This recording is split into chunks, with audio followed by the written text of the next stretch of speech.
O sol de março batia forte no cerrado quando os trabalhadores da fazenda Santa Rita começaram a demolir o curral velho. Era 2003, 14 anos depois que Joaquim Ferreira havia desaparecido sem deixar rastro naquelas terras vermelhas do interior de Mato Grosso. Ninguém esperava que aquela reforma de rotina revelaria um segredo enterrado no tempo, um mistério que transformaria para sempre a memória daquela propriedade rural e de todos que conheceram o vaqueiro mais respeitado da região. Esta é a história real de um desaparecimento que desafiou investigações, dividiu uma comunidade e encontrou sua resposta no lugar mais improvável possível. 15 de março de 1989, 05:40. A madrugada chegava devagar na fazenda Santa Rita, município de Cáceres, Mato Grosso. Joaquim Ferreira, 34 anos, acordou como sempre fazia há mais de uma década, antes mesmo do primeiro canto do galo. O cheiro de café coado na chaleira já perfumava a pequena casa de madeira que dividia com a esposa, Conceição, e os 3 filhos. "Vai longe hoje, Joaquim?" perguntou Conceição, ajeitando a marmita de alumínio que ele levaria para o campo. "Setor Norte. O Dr. Antônio quer conferir o gado novo que chegou do Pantanal." Joaquim vestiu a camisa xadrez azul e branca que Conceição havia passado na véspera, calçou as botas de couro gastas pelo tempo e ajustou o chapéu de feltro que nunca saía da cabeça. Era um homem de rotinas. Acordava sempre no mesmo horário, tomava o mesmo café preto e forte, seguia sempre os mesmos caminhos pelos pastos da fazenda. 06:15. O último adeus Conceição observou o marido montar na égua Estrela, uma alazã mansa que Joaquim havia domado anos antes. Era uma cena que se repetia quase todos os dias há 15 anos de casamento, mas algo naquela manhã fez com que ela prestasse mais atenção. "Joaquim." Ele se virou na cela, já próximo ao portão do quintal. "Que foi, a mulher?" "Nada não, só vai com Deus."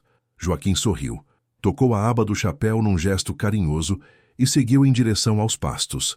Conceição ficou observando até que homem e cavalo se tornassem apenas uma mancha escura no horizonte dourado do amanhecer. Era 6:15 da manhã de 15 de março de 1989.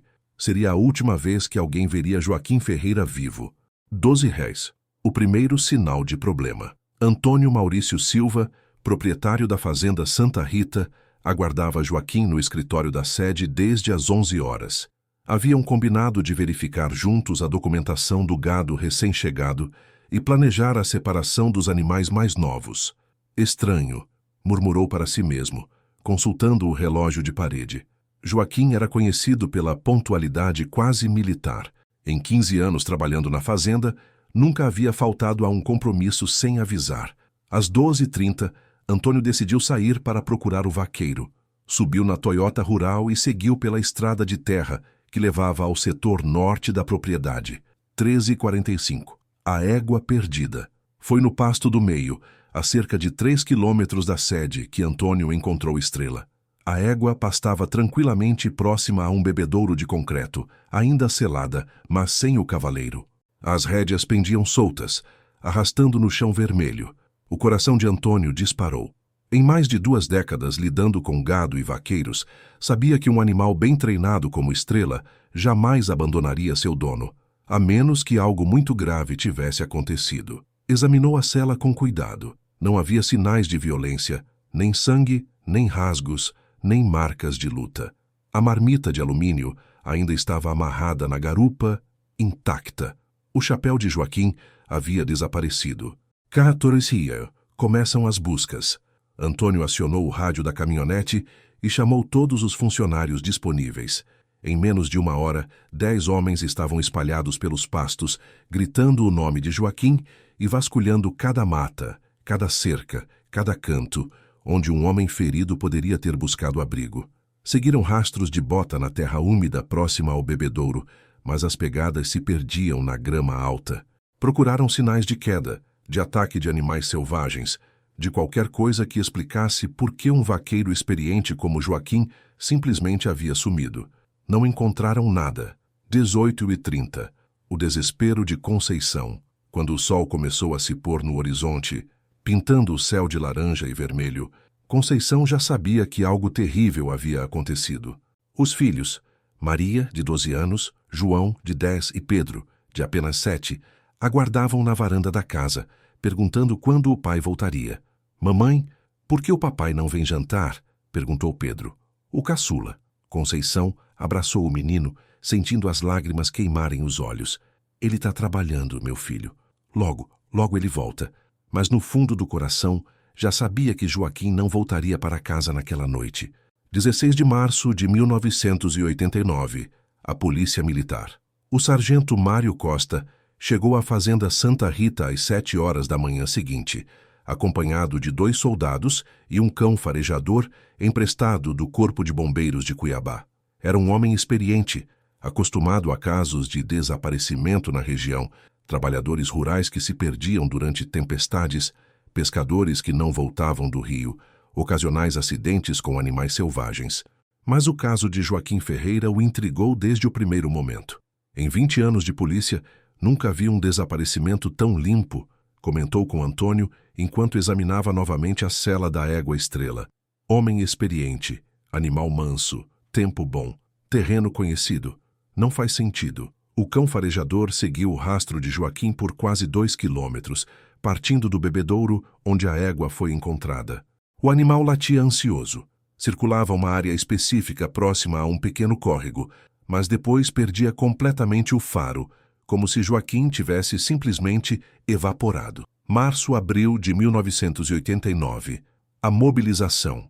A notícia do desaparecimento se espalhou rapidamente pela região. Fazendeiros vizinhos ofereceram ajuda, enviando vaqueiros e equipamentos. A comunidade de Cáceres se mobilizou como raramente havia acontecido. Durante 30 dias, mais de 50 pessoas percorreram cada centímetro da fazenda Santa Rita e das propriedades vizinhas. Utilizaram cavalos, motocicletas, até mesmo um pequeno avião cedido por um fazendeiro de Cuiabá. Vasculharam matas, açudes, córregos, cavernas naturais do Cerrado. Conceição acompanhou muitas dessas buscas, sempre esperando encontrar o marido ferido em algum lugar, à espera de socorro. Os filhos ficavam com a avó materna na cidade, enquanto ela caminhava pelos pastos gritando o nome de Joaquim até a avó sumir. Maio de 1989. As primeiras teorias. Quando as buscas oficiais foram suspensas, começaram as especulações. Na cidade de Cáceres, nos bares e mercearias, as teorias se multiplicavam. Teoria 1. Joaquim havia sido vítima de uma onça. O Pantanal estava próximo, e ataques de felinos, embora raros, já haviam acontecido na região. Teoria 2. Acidentes com cobras venenosas eram comuns no Cerrado. Joaquim poderia ter sido picado e procurado um local isolado para morrer. Teoria 3. A mais dolorosa para Conceição. Alguns sussurravam que Joaquim havia abandonado a família, fugindo com outra mulher para uma cidade distante. Teoria 4. Sequestro por fazendeiros rivais ou grupos criminosos que atuavam na fronteira com a Bolívia. Nenhuma delas tinha evidências concretas. Nenhuma delas explicava por que não haviam encontrado pelo menos um corpo, ou roupas, ou qualquer rastro físico de Joaquim. 1990-1995. O luto silencioso. Os anos se arrastaram pesados na vida de Conceição e dos filhos.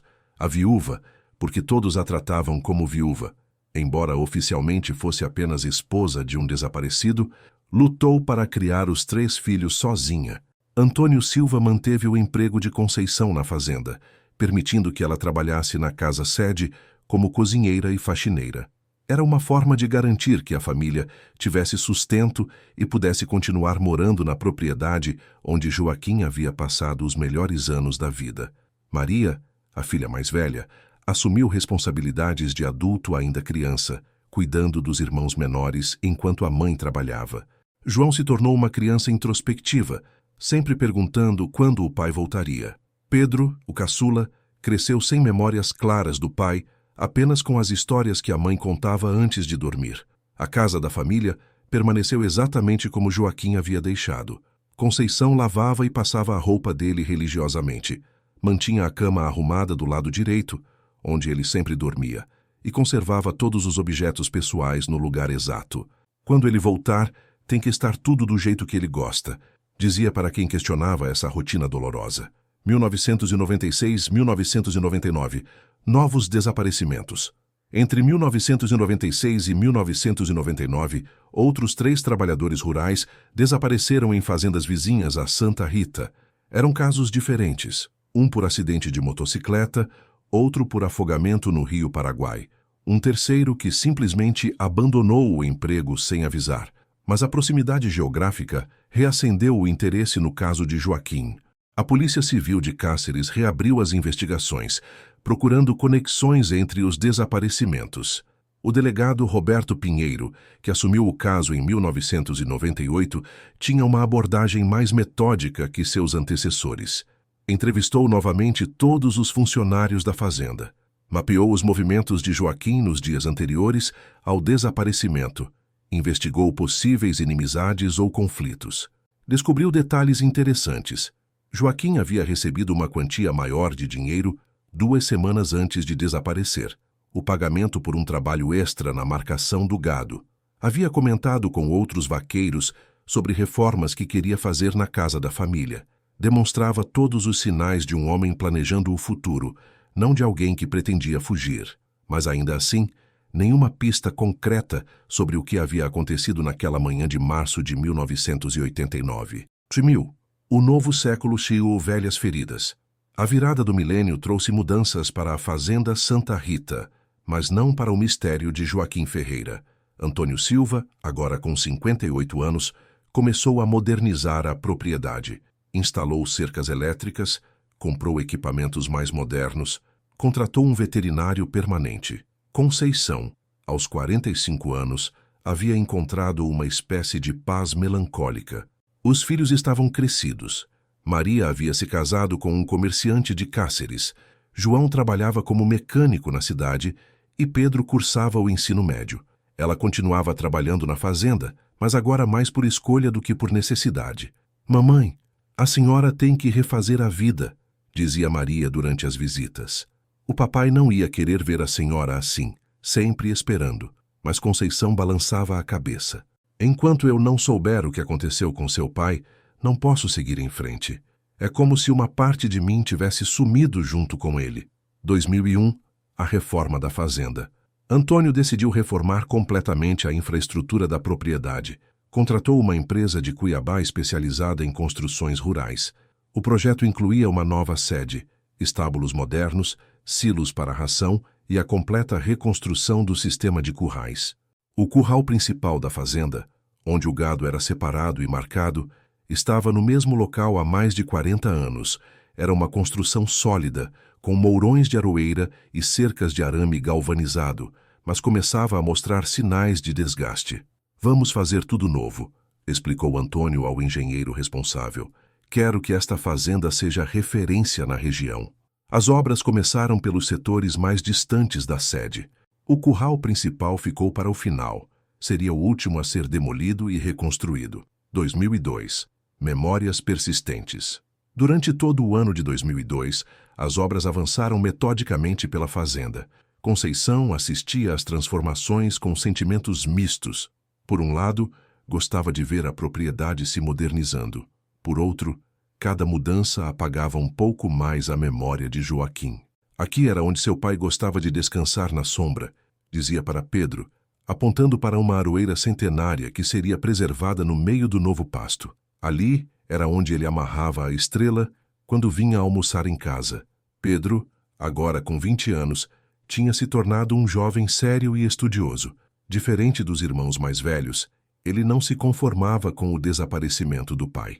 Passava horas na internet da escola, pesquisando casos similares, técnicas de investigação, teorias sobre desaparecimentos inexplicáveis. «Mãe, eu vou descobrir o que aconteceu com meu pai», declarou certa tarde, depois de voltar de mais uma sessão de pesquisas. «Tem que ter uma explicação. As pessoas não somem simplesmente». Início de 2003, a decisão final. Em janeiro de 2003, chegou a vez do curral principal.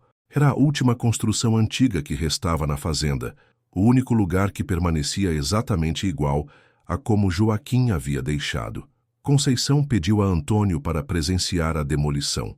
Queria estar lá quando desfizessem a última conexão física com a época em que era casada, em que era feliz, em que acreditava que Joaquim voltaria para casa. Não precisa ser assim, Conceição, disse Antônio, compreensivo. Posso mandar os homens fazerem o serviço sem você ver. Não, doutor Antônio. Preciso estar aqui.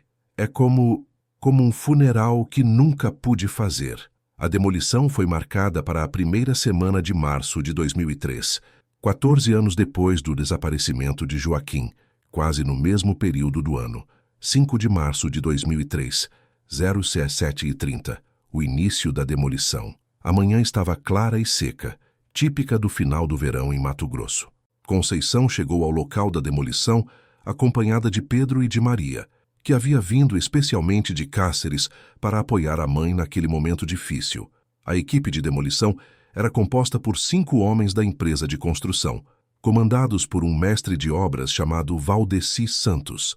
Homem experiente de 50 anos, Valdeci havia trabalhado na construção civil por toda a vida e sabia exatamente como derrubar estruturas antigas sem danificar o que estava ao redor.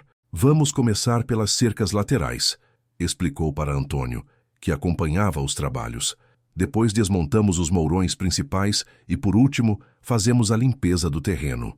O curral tinha aproximadamente 30 metros por 20 metros, cercado por mourões de aroeira espaçados a cada 2 metros.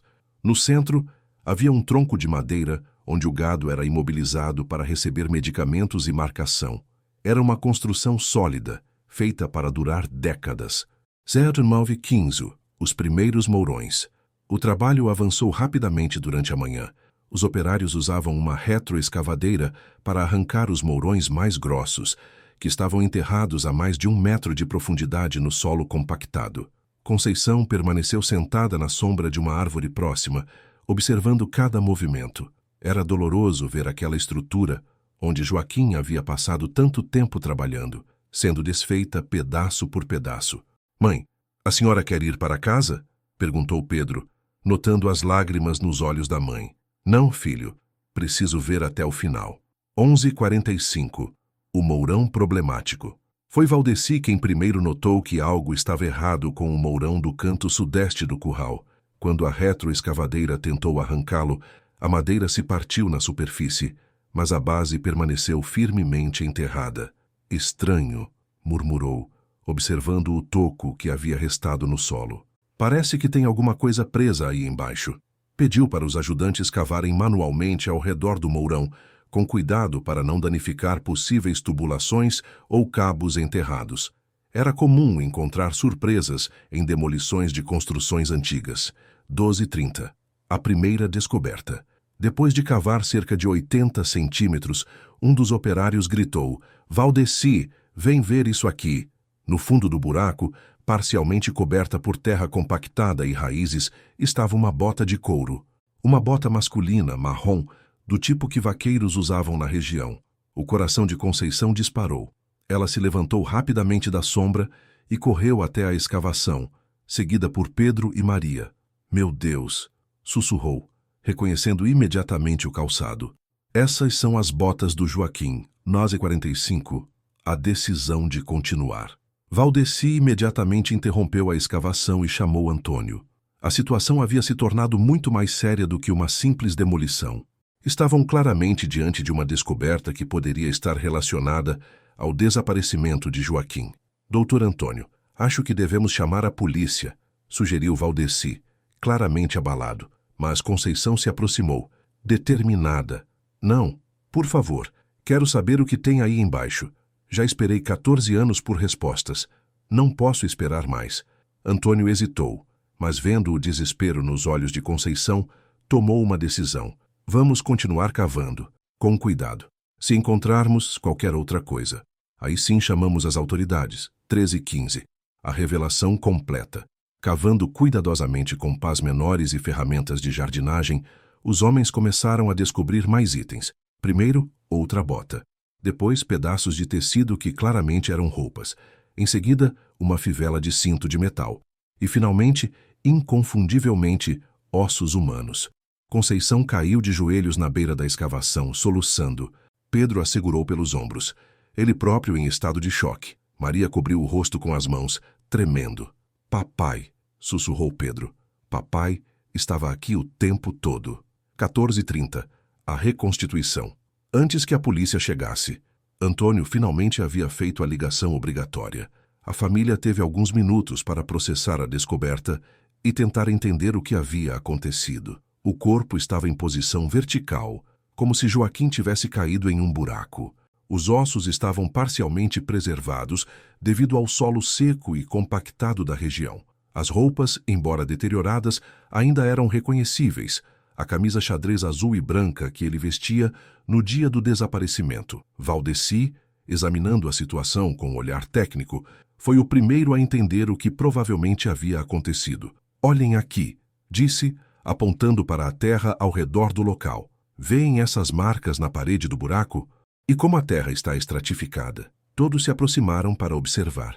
"Isso aqui não é uma sepultura", continuou Valdeci. "É um poço artesiano antigo que foi tamponado e esquecido. 15 réu, a verdade revelada."